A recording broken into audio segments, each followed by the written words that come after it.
Good morning, traders. Welcome to today's market review. This is Fred Razak at CMTrading. Today is January 18, 2022, and today is Tuesday morning. So looking at the highlights of the day, oil is still resilient at almost $85 a barrel. But first, no major economic events scheduled for today. Just want to make note, yesterday was Martin Luther King Jr.'s birthday, which is a national holiday in the United States, and as such, the U.S. markets were closed. However, looking at the markets today, starting out with the Forex symbols, the major pairs retrace at resistance as the U.S. dollar continues to strengthen. The indices, the Dow Jones and the NASDAQ this morning actually sell off on their lows. And looking at commodities, oil on its highs and remains there, while gold retraces at that resistance level 1828.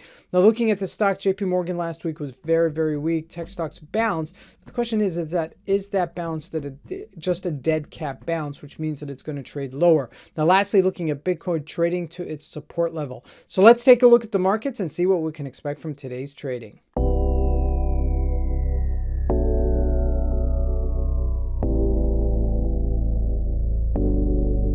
So here we go. We're looking at the Euro USD, which is our go-to because the Euro USD is, it was trading in a very tight range, right? This was the very tight range over the past month and a half that it was trading, and then broke above it.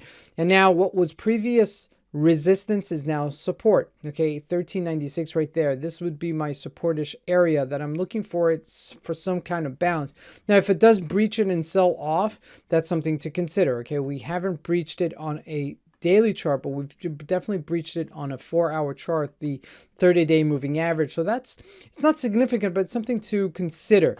Now looking at the Gbp Usd also here at a 4-hour chart, we did breach it. And we mentioned this yesterday. We were trading in between these two levels, these two moving averages, and finally using this 8-day moving average now as a resistance-ish line. If you look at that, every time it hits it, it's sold off.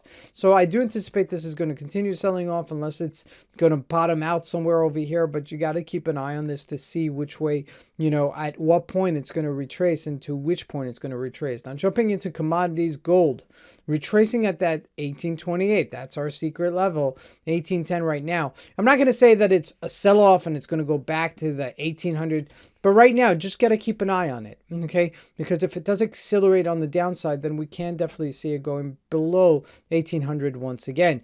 Now looking at oil, okay, trading here at 84.75. We did hit 85 yesterday, just for the record.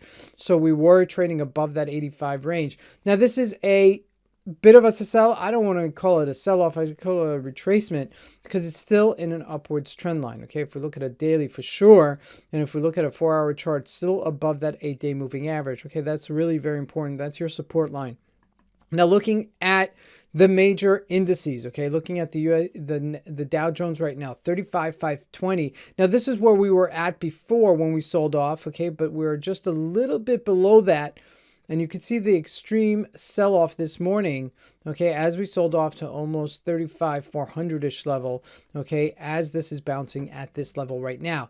Now, the Dow Jones has gotten weaker, okay, as you can see, it is in a bit of a sell-off kind of mode, but remember, the tech stocks did bounce last week, okay? We're going to take a look at the individual stocks. Now, the NASDAQ is softer, okay, which means it's weaker, and you could see that aggression on the downside as it's making these really extreme moves, and it's below that 8-day moving average.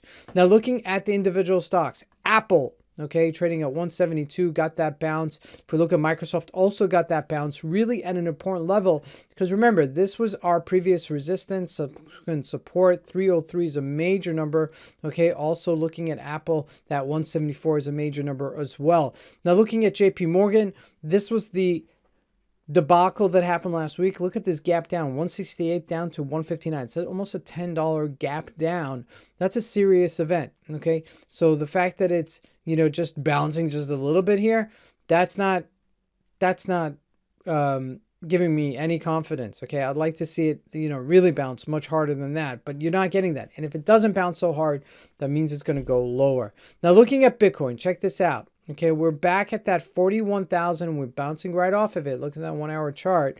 Looking at a 4-hour chart that's a little bit clearer, but that's basically what it's doing. Okay, not a lot of volume and just really churning on that supportish area. Now, the longer it hangs out here, the worse it is for it. okay? Because then it's not as resilient as we think it is. This is Fred Razak. I want to wish everybody a great trading day. Thank you.